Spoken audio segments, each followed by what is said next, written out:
भ्रष्टाचार का राजा एक भ्रष्टाचारी राजनीतिक व्यक्ति लीड कर रहा है। हमें उस बीमारी का इलाज करना है। हम तलाश कर रहे हैं वैसे सामाजिक डॉक्टर का, ये किससे इलाज होगा।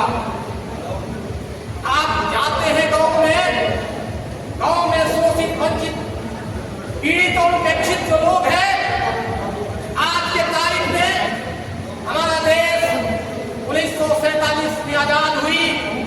देश को 15 अगस्त 1950 को, 26 जनवरी 1950 को संविधान लागू हुआ।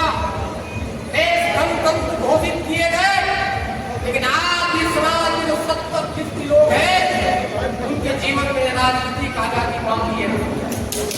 हमें जगाना है, हमें उन्हें बताना है कि देश हमारा भी है। देश चंद लोगों का नहीं है।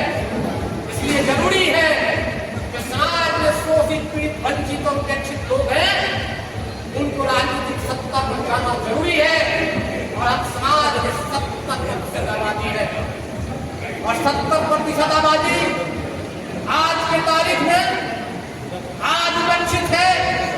इसका एकमात्र कारण है कि हम समाज के अंदर में जिस प्रकार से शिक्षा का बढ़ावा होना चाहिए, आज शिक्षा का बढ़ावा नहीं हो रहा है। एक साजिश के तहत सूबे राज्य की जो हुकूमत है, वो हमारे बच्चों से शिक्षा छीन लेने का काम कर रही है। और शिक्षा वो ताकत है, शिक्षा वो रोशनी है जो अंधकार, जिस प्रकार से अंधकार के राज्य को खत्म किया जाता है, शिक्षा की रोशनी में उसको खत्म कर सकते हैं। भीमराव अम्बेडकर ने कहा था, शिक्षा वो शेरनी का दूध है, जो जितना पिएगा वो उतना ही कहारेगा।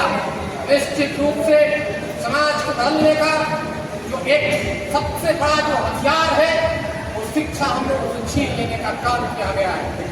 जब हमारा प्रतिनिधि चुन करके विधानसभा में जाएगा, तो विधानसभा में शेर की तरह दहाड़ेगा।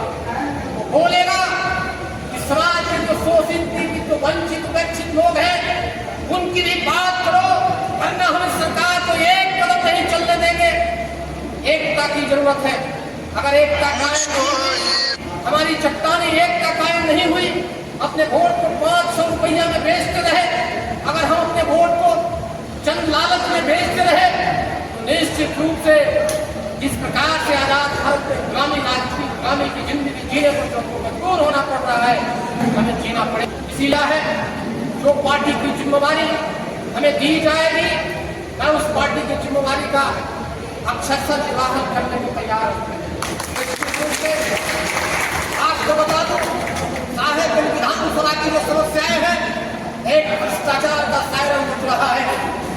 आप जाइए यहाँ पे खंड और अंचल कार्यालयों में जाइए, वहां पे जो भ्रष्टाचार है, इस प्रकार का जो भ्रष्टाचार है कि आम जनता हलकान है, अंचलों प्रखंड कार्यालय वीरान है, कोई किसी का पूछने वाला नहीं है। बिना पैसा का एक काम वहां नहीं होता है।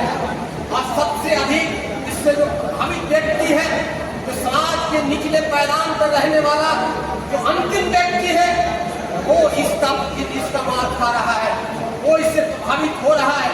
और विकास की आप बात करें तो तमाम विकास की बातें, आज विकास तमाम जो जितनी भी विकास की बातें हैं, वो भ्रष्टाचार की बलि चढ़ रही है।